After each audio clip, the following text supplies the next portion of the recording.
Hoje nós vamos receber com muito carinho Edgar Bressani.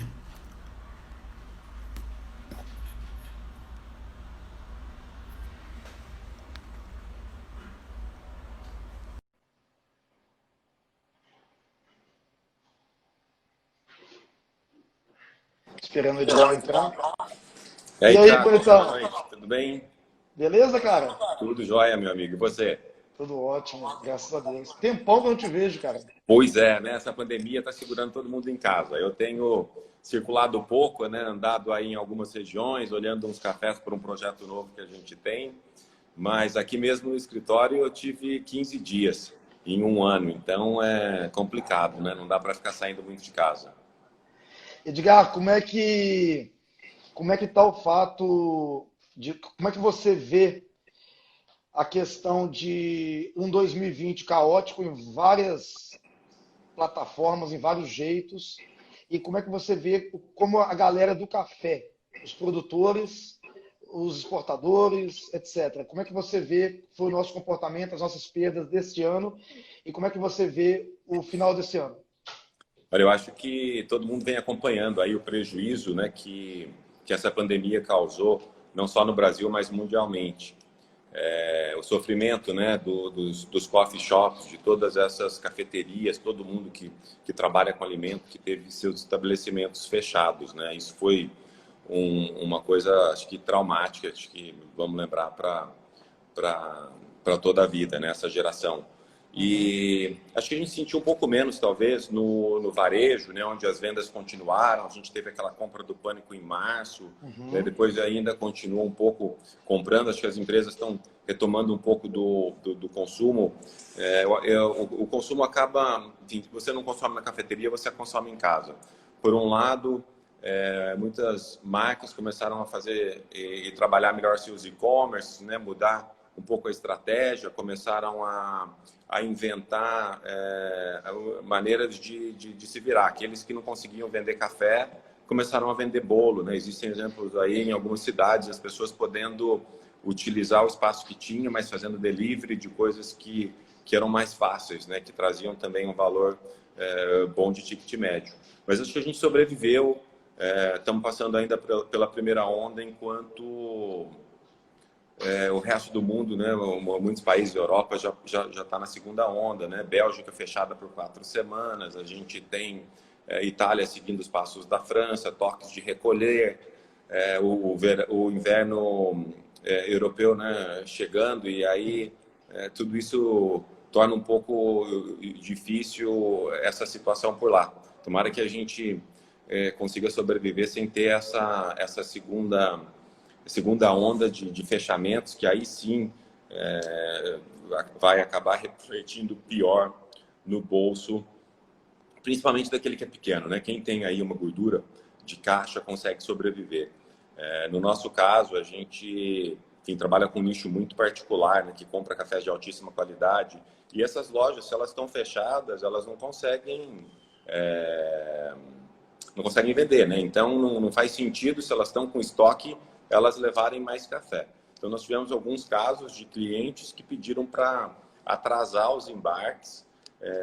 Claro, são pessoas com quem a gente tem muito relacionamento, a gente concordou com que eles, enfim, eles efetuam um pagamento e a gente entrega o café depois, né? Era uma maneira de que eles não, para não ter que pagar aí essa diferença de bolsa, né? Às vezes uma brincadeira dessa de um atraso de containers pode perder US$ 200 mil, né? Então nós acabamos olhando para o parceiro, porque a gente tem que construir sempre relações de longo prazo. Então é como que a gente nessa hora dá a mão para seguir, porque realmente é difícil, né? E você acha que, eu costumo dizer que o brasileiro está mais acostumado com catástrofes financeiras do que os países desenvolvidos. Então, nós temos que lidar com moeda desvalorizando de um dia para o outro, problemas de política que afetam diretamente a economia. Você acha que, de uma forma geral, as cafeterias de cafés especiais e as microtorrefações no Brasil sofreram menos do que as do primeiro mundo? Eu acho que talvez a gente tenha sofrido mais porque nós ficamos fechados por um período mais longo, né? Vamos dizer que a gente reabriu há pouco tempo, enquanto a Europa, por exemplo, viveu o verão, né? Ninguém quis abrir mão do verão europeu, continuaram viajando, claro, com algumas limitações, né? Não, sem aceitação de alguns visitantes de outros países, mas eu acho que a gente pastou mais, porque nós ficamos fechados mais tempo. Então, é claro nos grupos, né, dos quais a gente participa, quantos negócios, né, quantas pessoas vendendo máquinas, vendendo equipamento, entregando ponto.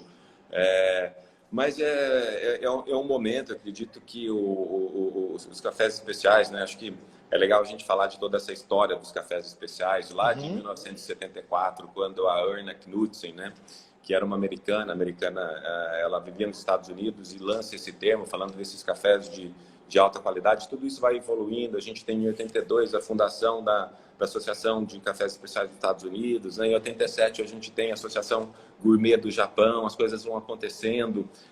A gente tem que lembrar também de um período onde a gente tinha um Brasil, né, em 1965, que consumia mais de 4 quilos, mas em 85 a gente estava consumindo 2. Então, foram várias coisas que foram acontecendo ao longo desses anos. Em 88, a gente tem a pesquisa da BIC, né? E aí o lançamento do selo de pureza na sequência.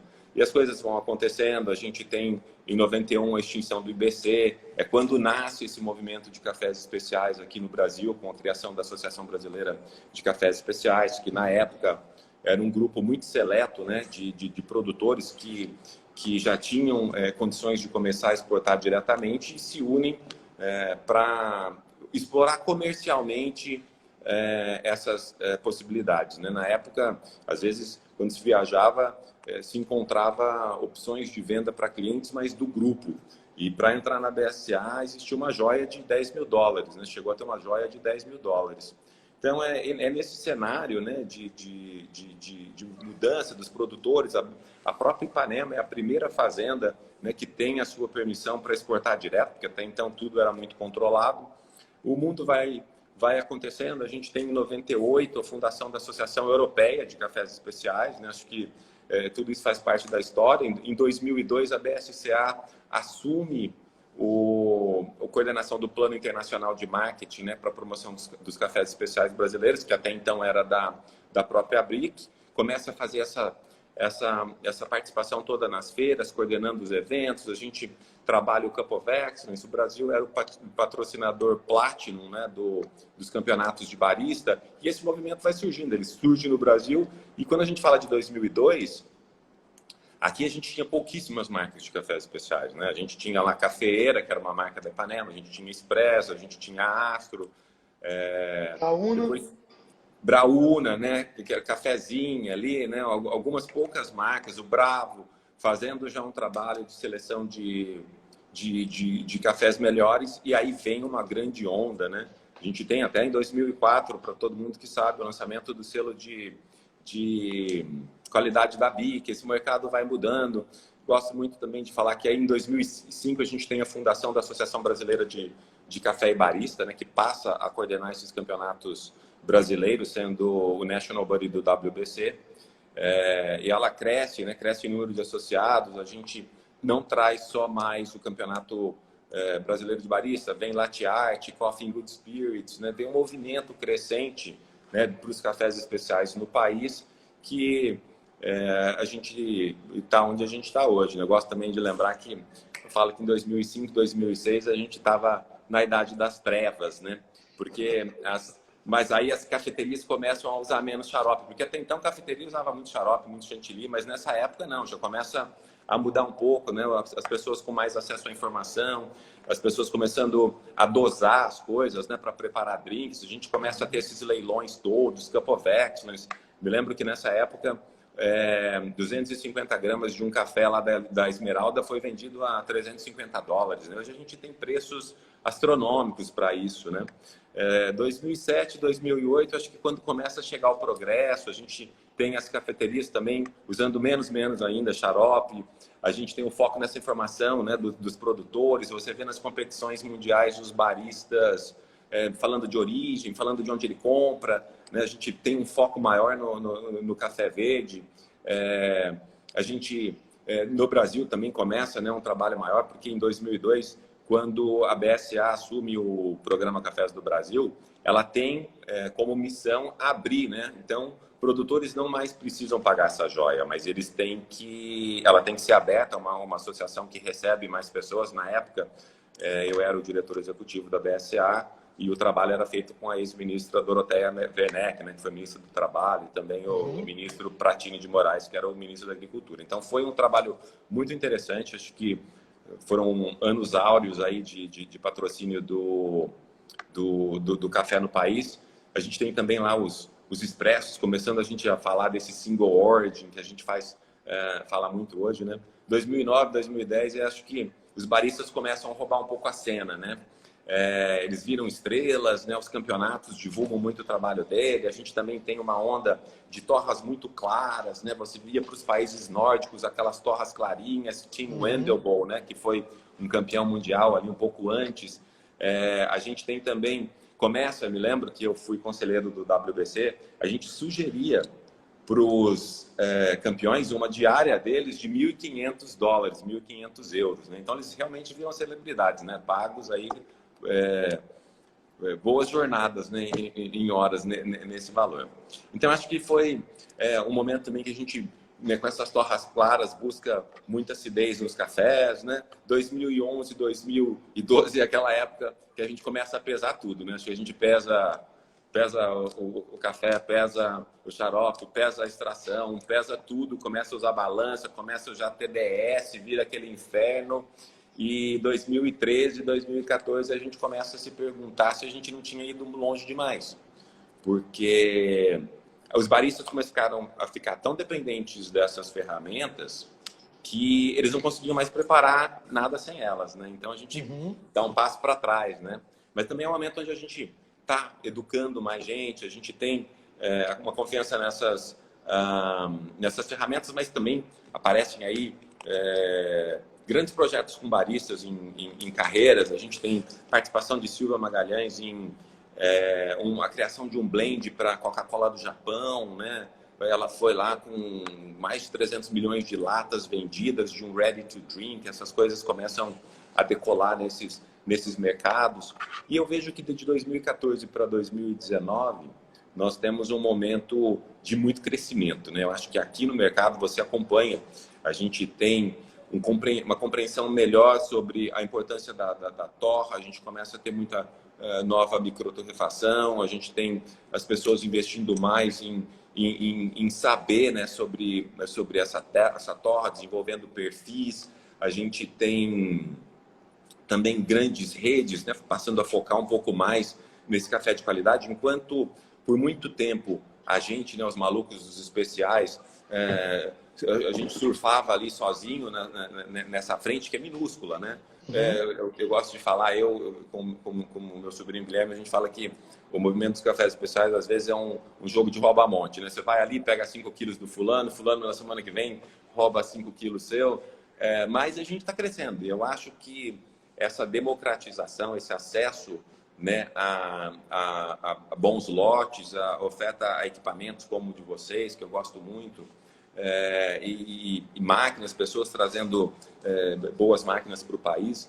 As pessoas começaram a ver no café uma oportunidade. As cafeterias grandes e legais, projetos bonitos, não estão mais só em São Paulo, Belo Horizonte, Brasília, né? A gente começa a ver no interior exemplos, né? E aí são algumas boas lojas, né, em várias cidades. Acho que fugiu um pouco daquela coisa de metrópole e começa a estar mais presente, né?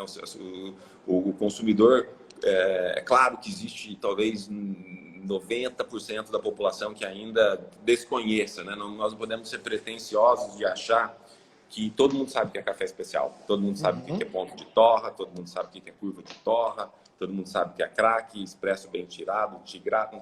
É uma outra realidade, né?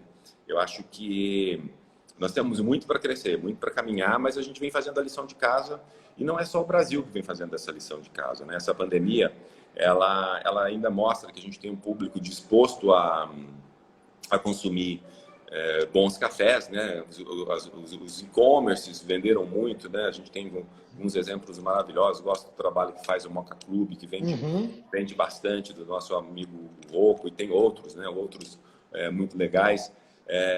A gente tem também um setor que está se transformando. A gente tem as grandes fazendo um trabalho lindo, né? Vamos falar de Três Corações com Florada. A gente tem o Nescafé fazendo aí regiões. Tomei uma vez, eu sempre falo isso, de um evento que eu participei com eles, com influenciadores no shopping JK em São Paulo, maravilhoso, degustação, harmonização, também um Chapada Diamantina maravilhoso. Então, esse olhar das grandes ajuda, né? Então, Starbucks, a chegada dela nos supermercados, tudo isso vai contribuindo para que os cafés mais diferenciados se destaquem mais ainda, né? E para que essa mensagem chegue também na mesa dos consumidores, porque senão ela fica muito no nosso círculo, né? Então, de que maneira nós fazemos eventos, fazemos coisas acontecer? Adoro essa ideia do Coffee Fest ali da Juliana Bastos em São Paulo com o pessoal, porque isso democratiza e leva para o consumidor, né? Não adianta a gente fazer às vezes muito eventos fechados para nós, porque somos só nós falando para nós mesmos. Nós temos que falar com o consumidor que pode ter a experiência de conhecer o que é café de qualidade. E a gente vê o que está acontecendo hoje, né? Enfim, você tem food truck, você tem bebida pronta para beber, você tem bulletproof coffee, né? Esses cafés que as pessoas pensando na saúde, usando bulletproof para tomar com manteiga ghee, e isso é uma mudança. A gente tem fábricas, né? Grandes empresas trabalhando com grandes nomes, com grandes baristas, né? Criando blends para eles. Acho que as pessoas entenderam que é um nicho diferente, que elas precisam desse aprendizado. No nosso evento mesmo, do qual vocês participam, né? A gente agradece sempre o apoio da Átila no Roasters Camp.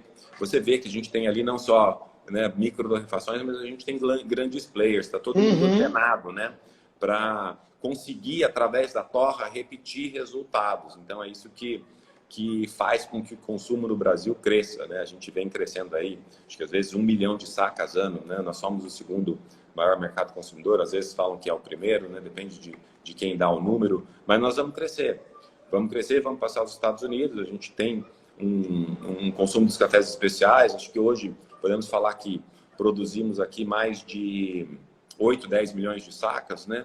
De cafés de altíssima qualidade que vão para o mundo todo, e parte desse café fica no Brasil. É muito interessante, né, que a gente possa se apropriar dessas pérolas que são produzidas aqui. Acho que esse ano foi marcante também no que toca aos cafés fermentados, né? Você deve ter acompanhado quantas fotos que a gente via de pequenos produtores, né, começando a focar um pouquinho e trabalhar diferente, tentar fazer seus resultados. Claro que isso tem que ser sempre feito com muita cautela, né, pensando nos custos, né? Não posso fazer um café que custa 2.000, mas que eu consigo depois vender por 1.500, né? Estou perdendo dinheiro. Lógico. Mas o Brasil é um gigante, né? Que tem um banco de genoma maravilhoso, um dos maiores do mundo. A gente tem produtividade, a gente tem um parque cafeiro maravilhoso, a gente tem concursos de qualidade acontecendo em todos os lados. Eu circulei recentemente aí comprando uns lotes para os nossos projetos. A gente tem um futuro também, acho que da tecnologia hoje, né? Robô. Você acompanha, eu já tomei café feito por robô filtrado, já tomei latte art feito por robô, agora tem robô fazendo torra, né? Então, eu acho que as máquinas vêm no futuro. Existem projetos muito interessantes que você tem, né, pelo aplicativo, você faz o teu pedido, na China principalmente, sai de casa quando você está chegando perto do quiosque. O GPS reconhece a tua posição, o robô começa a trabalhar, você chega ali, te entrega teu café fresquinho. Acho que é um conforto e dá uma dinâmica, né, nesse dia corrido que a gente tem. É claro que eu vou querer sentar na cafeteria Tavo Gracia, aqui o Rafa lá de Ribeirão, que é meu amigo, para fazer uma reunião e bater um papo, que inclusive tem torrador seu também, e do que comprar toda hora o meu café pelo aplicativo. Mas se eu estou com pressa, estou chegando, né, sair correndo de casa e vou passar na porta de um lugar que eu sei que tem esse quiosque de um bom café, se ele é preparado com uma certa, vamos falar, uma certa técnica, né? Porque um robô também pode, claro, ele não sabe o gosto, talvez não tenha regulado o moinho, mas já é uma coisa melhor do que a gente vê muita tragédia aí nas rodovias, né? Quando você tem café que ficou na câmara ali, na dosadora do moedor, talvez dias, né? Porque se você não tem um fluxo de passantes, né? Aquelas hastes vaporizadoras todas cheias de leite incrustado, que você não sabe nem se aquilo ali, você acha que é cerâmica, né? De tão branco que tá. Então, eu acho que a gente tem a questão da sustentabilidade, o olhar, né? As pessoas... existem hoje máquinas, até estou trabalhando num projeto que é uma máquina nova que vem para o Brasil de preparo de café filtrado e também de expresso. Ela está pronta para preparar em 2 segundos. Você ligou, ela está pronta. Ela não tem boiler, você tem uma redução na utilização de energia de 90%. Então, tem muita tecnologia chegando e isso vai tornando mais acessível, uma máquina leve que você pode levar. Então, acho que a tecnologia vai ajudar a gente lá para frente. E o trabalho maravilhoso que os baristas fazem com latte arts maravilhosos, os mestres de torras trabalhando perfis. Tanto é que por isso a gente tem no mundo hoje vários campeonatos. Né? Nós temos 7 campeonatos mundiais celebrando aí enfim, os filtrados, os latte arts, os expressos, as bebidas de assinatura, o trabalho de todo mundo, reconhecendo o torrador, reconhecendo o mestre de torra, provador. E esses nomes, né, essas pessoas, a barista era uma profissão que não existia, né, que a gente lança quando começa a organizar esses campeonatos brasileiros em 2002 aqui no país, foi a primeira edição que a gente fez. Até me lembro que eu fiz 10 cursos de barista em 2002, porque eu era o tradutor do Alf Kramer na seletiva, eu e a Eliana Helbas, na seletiva para os finalistas do campeonato. Né? Então, a gente tinha uma turma de manhã, uma turma de tarde, ali traduzindo isso.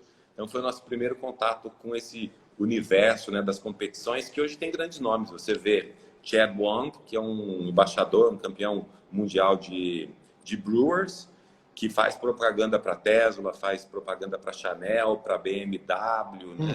Viram grandes nomes, a Agnieszka, né, campeã mundial também, saiu da vida de barista, foi trabalhar na Itália, e vivemos aí um momento delicado, um mercado super volátil, sobe e desce todo dia, a gente tem problema com o clima, aquecimento global, gente trabalhando com Sombrite para ver se consegue fazer ali uma mudança de temperatura, criar um microclima, projetos de arborização, né, o custo de produção subindo, dificuldade de mão de obra, né?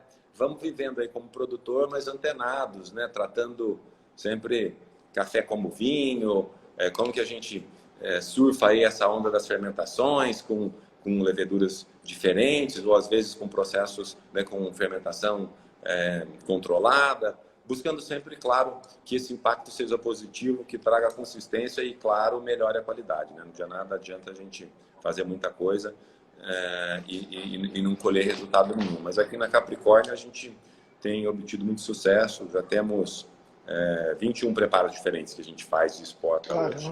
E para atender essa demanda, né? Porque nós temos uma crescente demanda de café no mundo e se a gente olhar para 2050... Lembrando que em 2040 a gente tem a China como o maior mercado consumidor do mundo, né? Se eles continuarem crescendo. Mas se a gente cresce 1% ao ano, nós vamos precisar de 200 milhões de sacas em 2050. Se a gente crescer 1,5%, a gente vai precisar de 250 milhões. E se a gente crescer 2%, nós vamos precisar de 300 milhões de sacas. Então, quer dizer, vamos quase dobrar o consumo mundial em 30 anos. Isso é bom porque para o produtor mostra que continua valendo a pena, né? A gente se diferenciar, claro, focar em qualidade para agregar valor.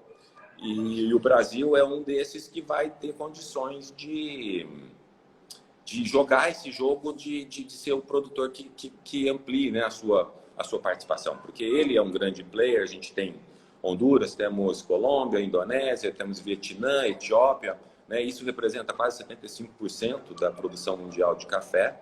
E até a própria China, né? Mas tem outros, tem mais. México, Uganda, Peru, Índia. Quais vão ser os países que vão ajudar a gente, né, a atender essa demanda de de cafés especiais. E a gente vê quando viaja também, né? Quanta coisa linda vem acontecendo, né? A gente saiu daquela xicrinha de asa e hoje você tem utensílios diferentes, você tem os cold brews, você tem nitro, você tem as bebidas com álcool, são maravilhosas. Tem muita coisa acontecendo em todo lugar do mundo. A gente tem todas essas iniciativas exóticas, a gente tem o Jacu aqui do Henrique, né? Você tem o Copo Luwak, mas aí o Copo Luwak já com um certo preconceito, né? Porque aí prendem os animais para que eles aumentem, né, a produção do café, e aí isso é visto pela comunidade internacional. Hoje acho que já deixaram um pouco, abandonaram esse café exótico. Eu mesmo, se vejo na minha frente, não tomo. Mas a casca, tem tanta coisa, chá de flor, limonada com café e tudo mais, né? Aromas, a gente tem o Lemay, a Centone lá com um kit de mais de 150 aromas, embalagens maravilhosas. Acho que esse é o cenário de hoje, né? Com utensílios coloridos, lindos, que as cafeterias encantam, filtro de ouro, a própria Coar fazendo um trabalho lindo com os métodos dele. Fernando é uma pessoa muito querida, né? Fernando Sá, acho que o embaixador dos nossos cafés hoje no mundo. Então, iniciativas como a Copa Coar, que a gente organiza lá na Gelma, no Ibarista, outros métodos, origami, você tem impressora fazendo foto nos cappuccinos. Né, bebidas com ouro, com folha de ouro, que a Silvia já usava lá no Tesouro, que era o drink que ela utilizou no Campeonato Mundial em Trieste, na Itália, em 2004. Acho que é uma volta no tempo para mostrar que nós estamos indo na direção certa. Acho que até pouco tempo tinha muito pouca oferta. Hoje a gente tem tanta coisa acontecendo. A gente né, estuda a água. A gente tem a Fabi, né, Carvalho, falando sobre neurociência no café. E aí vai, né? Se a gente deixar o assunto, a gente respira e fala café sem parar, né? E essas impressões todas, né? Eu lembro que eu participei na Europa de um seminário da Fabi, onde a gente provava o café segurando uma lixa e depois provava segurando um feltro, né? A percepção que a gente tinha do mesmo café era incomparável. Também a das cores, né? Que as xícaras e as cores influenciam. A gente tinha uma que era uma musiquinha, punha um barulho e a gente provava o café. Aqueles que eram irritantes, a gente mudava sensorialmente totalmente a percepção. Esse é o universo dos cafés especiais. Esse é acho que o que a gente vive, né? E cada dia novidade. Acho que isso que deixa esse mercado tão interessante. Eu acho que na minha formação, enfim, eu estava acompanhando aí você ler meu currículo, quanta coisa que a gente faz, a gente se desvia, né? Eu fui ser um diplomata, acabei desistindo da carreira, trabalhando no café, mas hoje eu fico aí vendendo a imagem do café brasileiro e passar 180 dias viajando, conhecendo, me dando a oportunidade de ver tanta coisa linda lá fora acontecendo, trazer isso para o Brasil, dar ideias para os meus amigos, é uma bênção. E as conexões todas que a gente faz, né? É um grupo pequeno, mas um grupo de amigos. Acho que o café me deu muitas amizades e eu já tive até convite para trabalhar na cana, mas nunca quis sair. Depois que a gente começa a trabalhar com café, é impossível, né? Impossível mesmo.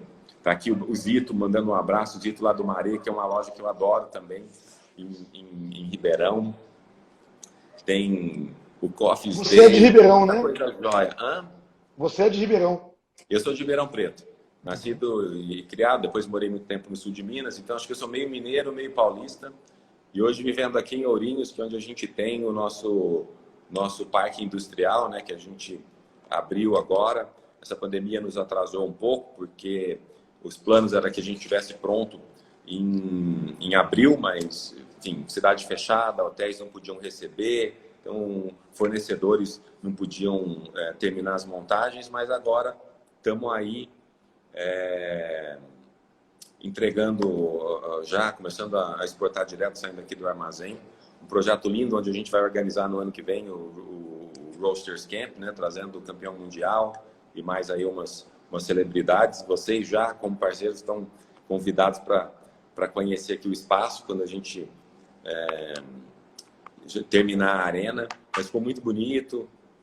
A gente não fez inauguração, nada, não fizemos festa, acho que não é um momento para isso, né? Um momento como esse. A gente tem que agradecer por ter conseguido concluir, mas festa acho que é inadequado nessa ocasião. Né? A gente tem que olhar a dificuldade que os nossos parceiros estão passando e de que maneira a gente economiza para, de alguma maneira, ajudar. Mas acho que é isso que empolga a gente todo dia, né? De ter projetos, de tanta coisa acontecer no país, de ver o sucesso dos amigos, né? O trabalho de vocês, exportando torradores para outros mercados, plantando a semente para colher o resultado, né? Um ano que a gente não tem SIC presencial, mas a gente tem a SIC online, e as coisas vão acontecendo, a gente passa por essa tempestade e ali na frente acho que a gente sai mais forte. A gente tem esses projetos que, enfim, foram represados, mas a gente tem muita gente que vai ver como oportunidade de começar um novo negócio, porque perdeu o emprego, mas abre uma cafeteria assim que essa pandemia baixar. A gente tem que ser positivo, pensar para frente e não se deixar bater, porque eu vejo que a minha situação até é confortável, né, como um exportador, perto dos meus amigos, que às vezes têm torrefação aqui no país, ou são baristas que perderam o emprego, lojas que fecharam, decisões que tiveram que ser tomadas, né? É um ano para servir de lição, né? Para servir de lição e de que maneira a gente se prepara para que o nosso sistema de saúde seja melhor para passar por novas pandemias que virão, né? A gente acho que tem que aprender e tirar lição, né? Tirar lição para ser um ser humano melhor, porque acho que no meu caso, como eu fico muito tempo fora do Brasil, às vezes eu acho que eu pago um preço alto que é ficar longe da minha família, né? Dos meus pais, do meu irmão, do meu sobrinho, pessoas que são muito importantes na minha vida, que eu amo muito. Então acho que eu abdiquei muito tempo, né, pelo trabalho e me dedicando tanto e sem às vezes poder escolher, porque eu tinha que, enfim, ir para esse evento aquele, viajo 40 dias, volto, fico 5, viajo 30, volto, mas ficar com eles esse ano foi maravilhoso, né? Com todas as restrições, mas curtir, rever valores, né? O que é importante na vida. Tomara que as pessoas aprendam a lição e que saiam melhor dessa crise que a gente vive com essa pandemia, né? Porque se sair igual, aí não valeu a pena, né? Exatamente, Aí não valeu para nada. não serviu de nada. Exatamente. Mas acho que eu só comecei a perceber e a me envolver enquanto Átila em 2007. Então, tudo que você contou, ainda bem que alguém falou, ainda bem que vai ficar gravado no IGTV, porque é um show de história do Café Especial que eu, de fato, desconheço. E por falar em conhecimento em termos de cafés especiais no Brasil, a gente acaba esbarrando às vezes, falta de literatura. E aí, você escreveu um livro e a gente tem muita literatura vindo de fora. Então, quem quer fazer, por exemplo, alguma coisa de torra, vai pegar Scott Rawl, vai pegar literatura de fora. Você acha que está na hora de nós escrevermos alguma coisa, de nós contarmos para o nosso povo e desenvolver essa parte da literatura de cafés especiais? Está na hora da gente fazer alguma coisa nesse sentido? Você pensa em, num próximo livro, falar de torra? Tiago, a ideia do guia... Você pode me chamar de Tiago, mas eu sou o Matheus. Mas não tem problema nenhum. Matheus, sou a filha do Tiago. Matheus, quando eu resolvi escrever o guia, foi porque eu estava no momento que, enfim, eu não sou do café, a minha formação, eu fiz direito, administração, tenho, enfim, formação em jornalismo, marketing. Eu tive que aprender na marra, né? Eu não sou uma pessoa que tem conhecimento profundo de agronomia, mas eu tive que aprender na marra. Eu fui gestor de uma divisão agropecuária, então eu tinha que saber sobre produção, enfim, tinha um conselho agronômico que me assessorava, mas eu fui na marra, aprendendo assuntos que eram importantes e coisas que eram básicas para saber o que é café da semente à xícara. Nesse sentido, eu falei, Bom, eu tive a chance e a oportunidade de viajar e aprender. Eu fui do comitê de regras do WBC, fui juiz certificado, né, julgava campeonatos não só no Mundial, mas em outros países, França, México, Argentina, enfim, ia para todo lado participar. Mas não é essa, às vezes, a oportunidade que as outras pessoas tinham. Eu falei, bom, eu vou escrever um livro para eu poder... a dificuldade que eu tive, eu não quero que as pessoas encontrem, de não ter informação compilada. O guia é um livro simples, ele foi escrito para ser de linguagem simples, acessível para aquele que é apaixonado. É a primeira leitura, né, de quem gosta de café, mas ele não é extremamente técnico.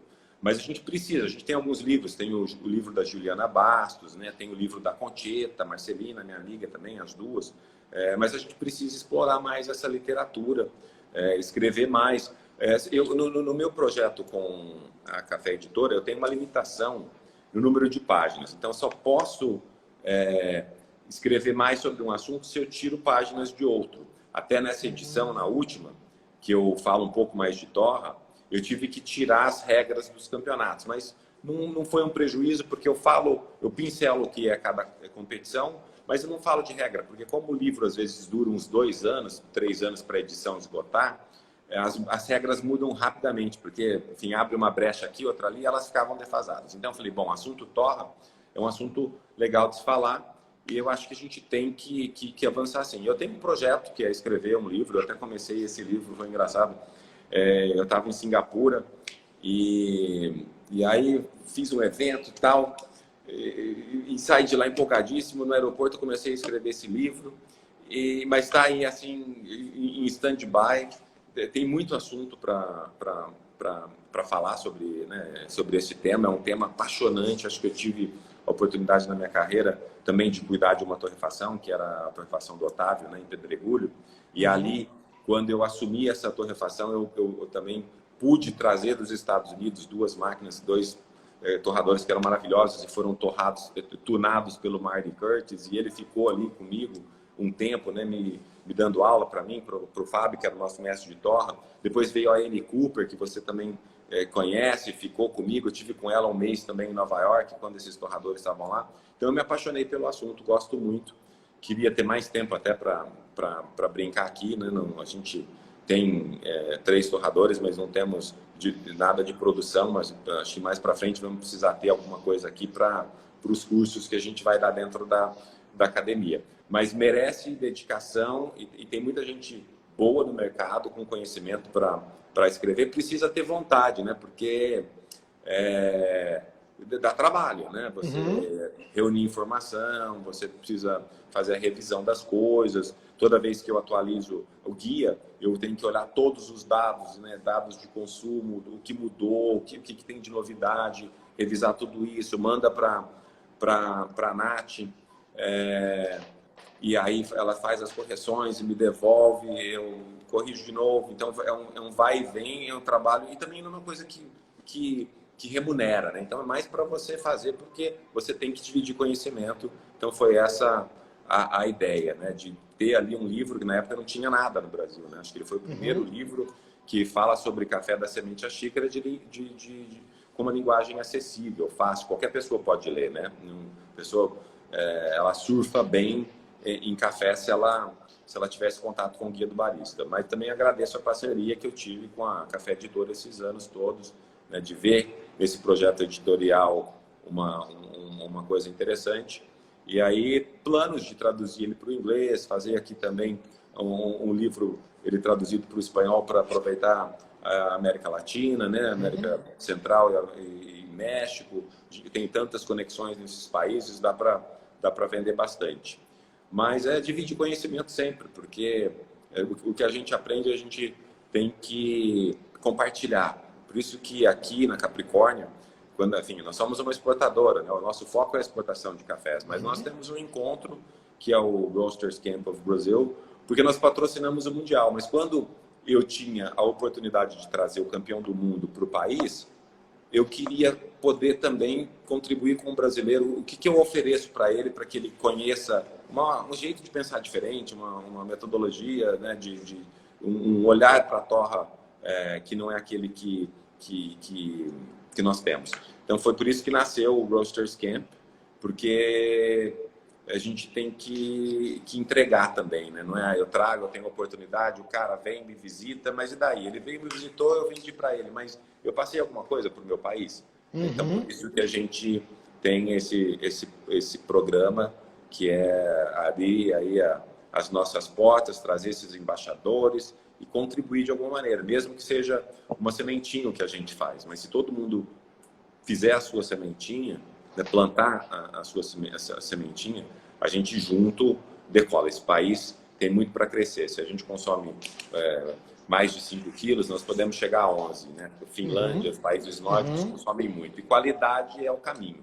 Quanto mais qualidade a gente tiver, as pessoas vão tomando dessa bebida melhor e vão aí não querendo voltar, né? Não que a gente não tenha que ter café mais barato. Nós temos um público que não tem poder aquisitivo para comprar. Então a gente não pode ter arrogância de achar que todo mundo tem que consumir café especial. Não é todo mundo que vai querer pagar R$100 no quilo de café, 200, 300, 500 ou R$1.000. Né? Existem cafés de diferentes preços, para diferentes bolsos, como tem vinho que começa lá com R$30 e vão a algumas centenas de milhares de dólares. Grandes edições limitadas, exclusivas. Então, é como que eu entrego. Então, sabe, eu sou super contra falar mal de qualquer empresa, grande, pequena. Cada um faz o seu trabalho para o seu público, naquele mercado. Se você acha que a marca X não é boa, faça você um café melhor e oferte para aqueles que queiram comprar naquele local que você quer vender. Mas criticar o trabalho dos outros é fácil, né? Acho que as empresas estão ali, às vezes, para vender para aquele público que pode consumir o café que é almofada, né? E a gente tem que ser democrático, essas pessoas também têm o direito de consumir café. Claro, a gente pode ir educando, mas a gente não pode ter arrogância. Eu acho isso horrível, não gosto. Não gosto de falar mal de ninguém, não gosto que falem mal dos outros, não venha falar mal de marca para mim, eu não dou sequência, acho que vamos junto caminhar, né? Que essas grandes marcas que estão fazendo esse trabalho possam enxergar a oportunidade de trabalhar, né? Nichos diferentes, né? E aí vão se encaminhando junto com a gente, junto, mas não tem espaço para todo mundo. Tem espaço para crescer, cada um faz seu trabalho, olha quanto projeto bonito. Acho que também o mundo vai, no futuro, caminhar para esse buy local, não? Eu começar a comprar muito, já é muito assim, né? As marcas, elas têm uma presença, às vezes, que é muito estadual, muito uma região do país, muito ali num grande centro, em volta daquilo. Né? Claro, você tem grandes empresas que têm várias marcas, e aí sim elas têm uma participação, porque elas têm outras marcas que já eram conhecidas em outros estados, e aí que está o grande lance, né? Continuar vendendo regionalmente para aqueles que querem comprar aquilo, vou ofertando diferença, as pessoas podem escolher, mas elas colocam na cesta o que cabe no bolso, né? Exatamente. Então, Eu ia te perguntar exatamente isso, o que você acha que impede o maior crescimento dos cafés especiais? Se é o poder aquisitivo ou a falta de conhecimento do que é um café especial? acho que é o consórcio das duas, né? A gente tem uma parcela da população que não tem, não vamos falar do Sudeste, né, Sul, vamos falar de Norte, Nordeste, gente que tem, esse meu primo que é diplomata, estava com o presidente esses dias na ilha de Marajó e falava, isso aqui é um território esquecido, né? Então, o Brasil tem muitos locais que são esquecidos, porque acho que essas pessoas foram deixadas, abandonadas, e elas existem, né? Acho que elas sobrevivem. Então, nós temos um lugar muito desenvolvido e a gente tem áreas que não. Então, falta conhecimento, falta, às vezes, poder aquisitivo. A gente tem que levar essas coisas e é claro que hoje nós temos uma classe média maior, com poder aquisitivo, que já comprou a televisão de plasma, ou LCD, sei lá qual hoje está, já tem sua geladeira, já tem a casa própria, porque a família tem renda, várias pessoas trabalham, já tem o carro, ela quer a cápsula, ela também quer ter o conforto de chegar alguém em casa e aí apertar um botãozinho e fazer a sua cápsula. A gente tem várias opções, a gente tem Dolce Gusto, a gente tem a própria Trace, a gente tem a Nespresso, todas essas cápsulas de todo mundo, né, que está fazendo. Isso é legal. é bom porque a gente tem opção, quero testar esse, quero testar aquele outro, mas é um misto de conhecimento que nós temos que passar e também a gente tem que passar o que às vezes a pessoa ela nos dá a oportunidade de falar, porque eu vejo muitas vezes muitos baristas que eles querem empurrar goela abaixo um monte de informação e o cara foi ali só para tomar um café, e ele queria ficar quieto e saborear, apreciar e ler um livro, e tem alguém vomitando informação porque acha que todo mundo quer saber qual foi o perfil da torra, qual foi o tempo de desenvolvimento e que esse café foi colhido assim. O cara não quer saber disso às vezes. Talvez ele queira saber, pô, esse café tem uma nota achocolatada, frutada, é a linda do fulano de tal que ganhou um prêmio, pronto, vai embora. Né? Mas não queira dar um semente à xícara para o seu cliente se ele não te pergunta. Se ele te pergunta, ótimo. Ele está numa outra fase, aproveita isso, vai todo dia, você conversa e conta. Mas a gente tem como atendimento também que entender que os clientes estão em momentos diferentes, a gente tem que respeitar cada um deles. Não pode fazer cara feia quando o cara quer pôr açúcar. Você pode falar para ele, olha, esse café fica maravilhoso sem açúcar, mas se ele quer tomar com açúcar, deixa. Né? Não pode, às vezes nem tem a opção. Né? Eu lembro que o James Hoffman uma vez fez um bar dele lá em Londres, no verão, e tinha café, você ia lá tomar expresso, açúcar não tem. Não tem, vai embora. Tudo bem, a gente está aí alguns anos atrás, era um projeto diferente dele, mas eu acho que acho que isso não cabe no Brasil. A pessoa, ela toma do jeito que ela quer, deixa a pessoa ser feliz com o café dela. Se ele quer com tudo. Eu lembro que eu tinha uma amiga que trabalhava comigo na Ipanema, a Paty. Eu ia tomar café com ela, ela punha 2 colheres de açúcar numa xicrinha. Eu falava, Paty, ela está tomando mais açúcar do que café. Mas era o jeito dela. Então, respeito, né? Respeito ao momento, respeito ao que a pessoa quer, respeito aos outros, às marcas, ao trabalho das pessoas. E aí a gente vai caminhando, vai crescendo. Acho que o Brasil cresceu muito nessa última década. Acho que nesses 20 anos, né, vamos dizer, acho que o movimento começa. E aí vai crescendo. E nós vamos, acho que, colher bons frutos disso tudo que foi plantado. Porque demora para as coisas. Mas a gente fez um trabalho importante também no passado com jornalistas. Eu me lembro de convidar sempre, né, para os campeonatos de barista esses super jornalistas para aprender, né, poder falar, porque até então as pessoas desconheciam o assunto, cafés especiais, barista, como que se tira um expresso, como que você vaporiza um leite, essa questão toda das nuances, dos sabores. Então nós fomos fazendo um trabalho lá com os jornalistas, isso foi formando juízes. É difícil, né, para os campeonatos, as pessoas às vezes criticam juízes, mas o juiz paga o seu transporte, muitas vezes paga, né, na nossa época eu pagava para fazer a certificação, mas nós tínhamos uma certificação bem elaborada, com prova de conhecimento de regra, prova de café. Então era bem feitinha para aprender. As pessoas pagavam para estar lá, pagavam para julgar. Para julgar não, porque se elas fossem certificadas, elas podiam julgar. Mas pagavam um hotel, iam para o evento. Não pode ficar conversando com ninguém, porque senão fala que você está dando vantagem para aquele. Aí você tem conflito de interesse, não declarou. Então é complicado. Mas nós estamos formando, né, jornalistas, esse movimento nasceu. A gente tem aí a própria Revista Expresso fazendo um trabalho lindo, né, com um veículo que fala sobre café e outros assuntos. Eu lembro de quando o Caio esteve comigo lá na DSA, se não me engano, 2002 ou 2003, para falar sobre o projeto, se a gente não queria ser um parceiro mais próximo. E aí, o reflexo as pessoas que começaram lá atrás, onde estão, né? Você vê que tudo caminhou e vai caminhar. É a lei, né? Tudo, acho que prospera. Quando as pessoas fazem com... Estou vendo aqui Mari Veloso, minha querida amiga lá do Cerrado, fui visitar ela esse ano, consegui. Eu paguei algumas visitas, porque eu estava com uma lista negra, eu tinha um monte de bonequinho de voodoo. O povo muito bravo, porque eu sempre falava, eu vou te visitar, mas nunca ia, não consegui. Esse ano que eu fiquei aqui, consegui viajar de máscara e fui super bem recebido. lá pelo Zé Maria, meu amigo de Campos Altos, o Bruno Souza, que é um querido, a Mari e o Pedro Veloso. Fui circulando, passando por aqui, por ali. Fui lá no Marcos e na Catarina Kim, gravamos um vídeo lindo que vai para o projeto novo nosso do Latitudes.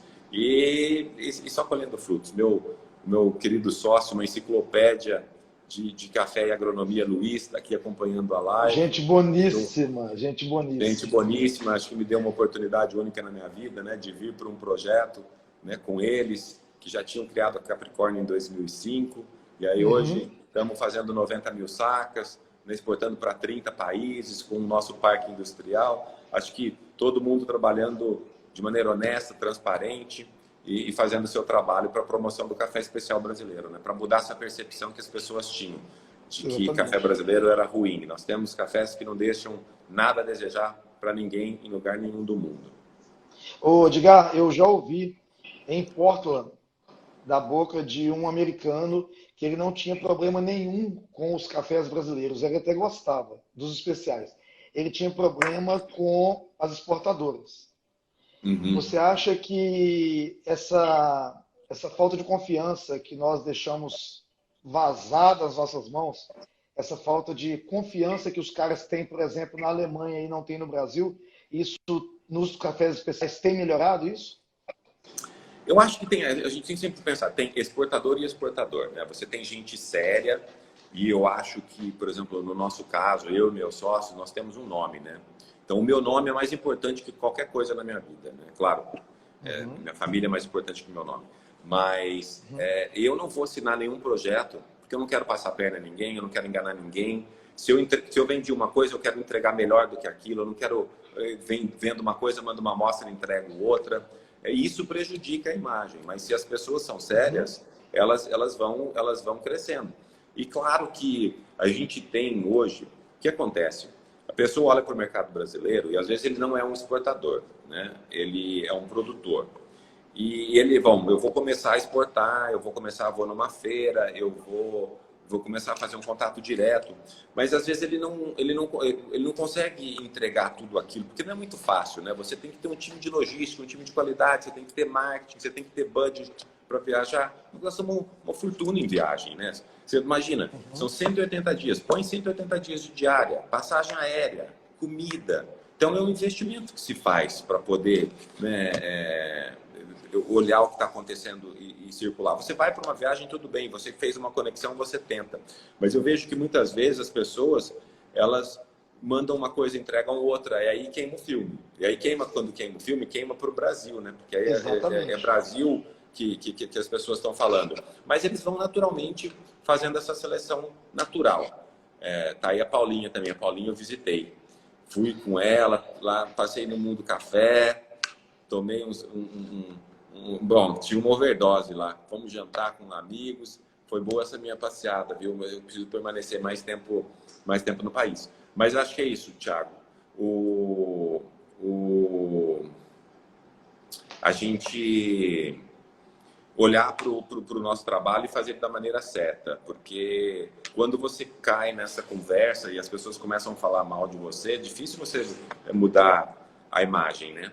Exatamente. E se você entregou uma coisa, o cara pode, enfim, recusar esse café vai ficar lá à disposição, você vai ter uma dor de cabeça enorme, né? Para quem que você vende? Você vende com desconto, é muito complicado. Então, a gente tem que primar pela excelência no que a gente faz e no atendimento. Acho que é isso que é um dos pilares da Capricórnio, comprar o que o cliente gosta, entregar essa consistência que a gente tem com o nosso time de qualidade na criação dos labels, que são padrões e perfis. É claro que a gente tem super cafés de 90, 92 pontos, mas a gente tem ali os perfis que às vezes usam de café brasileiro como um blender e entregar isso com consistência sempre, porque ele às vezes está usando o café brasileiro misturando com Etiópia, Quênia e outra coisa. Então, ele tem uma base que ele precisa ter sempre o mesmo sabor, porque depois é difícil, né, criar aquilo. Então, o nosso trabalho é ser esse olhar para ele aqui e ajudar, né? Porque com um trabalho bem feito a gente vai adiante. Mas você tem razão quando você fala que sim, foi um problema essa imagem que que aconteceu, principalmente nos Estados Unidos, porque os Estados Unidos é um mercado que exige, mas também que não paga muito preço, né? Então eles querem qualidade, não pagam um preço altíssimo, mas que, enfim, cada mercado é um mercado. Você tem mercados mais maduros, mercados que visitam mais origem, mercado que visitam menos, aqueles que sabem o que é exportação, quais são as dificuldades, outros que não sabem nada. E também uma coisa, eu estava falando com o Lauro esses dias de fazer uma palestra sobre ética, sabe? Como a gente fala um pouco sobre ética, sobre contratos, né? Você faz um contrato, a pessoa faz uma posição na bolsa. Você tem um documento, não é simplesmente agora não quero café. Peraí, você não quer? Você tem uma diferença aqui para pagar, né? Para a gente sair dessa operação. O contrato está assinado, não é simplesmente agora não quero mais. E essa nova geração, eles entram no negócio às vezes sem ter podido passar por esse conhecimento. Tá meu compadre aqui, o Venilton, que também entrou aí. Irmão do Elivelto, jogador que foi do Palmeiras, do Corinthians, jogou no Nagoya, no Japão. Tá um monte de gente me assistindo aí, hein? Você é famoso. Mas olha só, famoso nada, nós temos menos de 2 minutos. Eu queria te perguntar lá em cima e eu não tive tempo de te perguntar. Dos cursos que você fez, qual que foi o divisor de águas e o que você indicaria para quem está começando no mundo de café especial, tanto torra quanto barista? Olha, eu vou ser assim, então, para criar história. Eu acho que o divisor de águas para mim foi o trabalho que a gente tem feito com a N, porque a investigação dela, o conhecimento que ela tem e como ela entrega isso, o trabalho dela com o Rob, para mim foi o que me deu mais base, né? E eu comecei isso lá atrás com ela em Nova York há anos, depois ela veio para o Otávio comigo e agora ela continua com a gente, né, como uma das embaixadoras da Capricórnio na Austrália. Então eu acho que ela vem todo ano. O básico dela é fenomenal, o intermediário é fenomenal. Você viu aquele que a gente fez esse ano, Can You Taste the Roasting System? Foi maravilhoso. Eu não estou falando que ela é a única opção. Existem várias pessoas que dão uns cursos super bons. Eu adoro o Bruno, com os cursos e o conhecimento que ele tem. Meu Bruno Souza, meu amigo. Mas eu acho que esses que a gente tem organizado aqui no Roasters Camp são uma opção para quem tiver a chance de participar. Estão convidados e eu tenho certeza que vai sair muito satisfeito. E aí, claro, acompanhar todos os outros, que às vezes estão mais próximos, né, de seus locais. Existe muita gente boa no Brasil fazendo um trabalho muito legal. Isso que dá gosto de ver, né? Bonitão, nós temos 15 segundos. Obrigado pelo seu tempo precioso. Obrigado pelo carinho. Obrigado você. Obrigado e não deixe de aparecer por aqui quando passar em BH. Vou sim, vou sim. E também lembrar que nós estamos promovendo agora um campeonato online de barista. Tem bons prêmios aí. Tem bacana.